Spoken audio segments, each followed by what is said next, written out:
Hey, welcome to the Path to Stardom podcast with me, Sadia B, where we grow our fan base from 0 to 1,000 fans.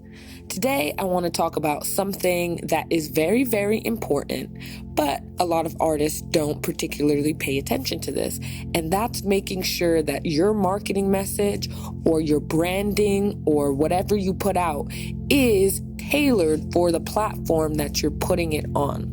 So for example, you may come out with an awesome video, great visuals, really high quality, you look great, song is great, but what do you do next? When you drop the song, you put out a snippet on Instagram, you put out a snippet on your Instagram stories, then you go on Facebook, your Facebook page, you put out a snippet there, the same snippet, you put out a snippet on your Snapchat, you put out a snippet on Twitter, you also put out a snippet on TikTok, and guess what? It's the same exact snippet. The same exact snippet. And the downfall with putting out the same exact snippet is this. It's not tailored towards the specific platform. If you put out a snippet on Instagram and then you want to bring it to, let's say, Twitter, the formats of how people consume Twitter versus how they consume Instagram are totally different. So if you literally put out the same clip, that means your clip is not optimized. And what you want to do is make sure that whatever things that you're posting are optimized for that platform. If you're putting your snippet on TikTok, make sure you make it look like a TikTok.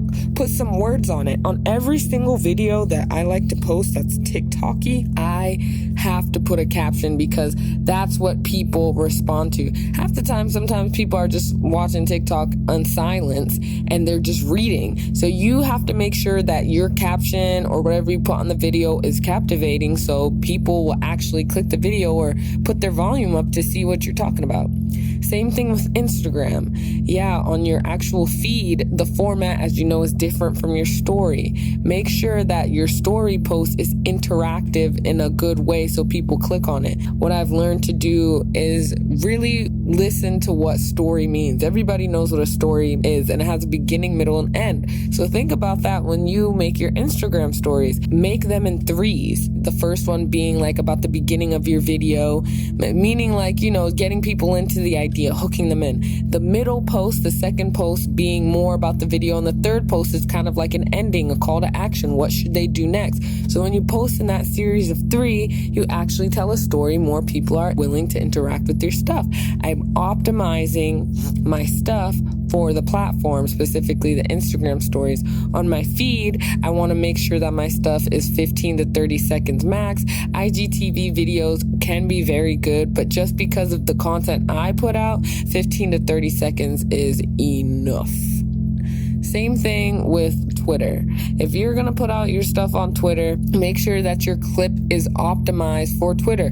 Heck, even make a GIF out of it because so many people make GIFs. Basically, whatever platform that you're on, optimize it so that people consume your content in the way that the app shines. Don't just take the same clip and just put it across all platforms without optimizing it because less people really get into your music and stuff.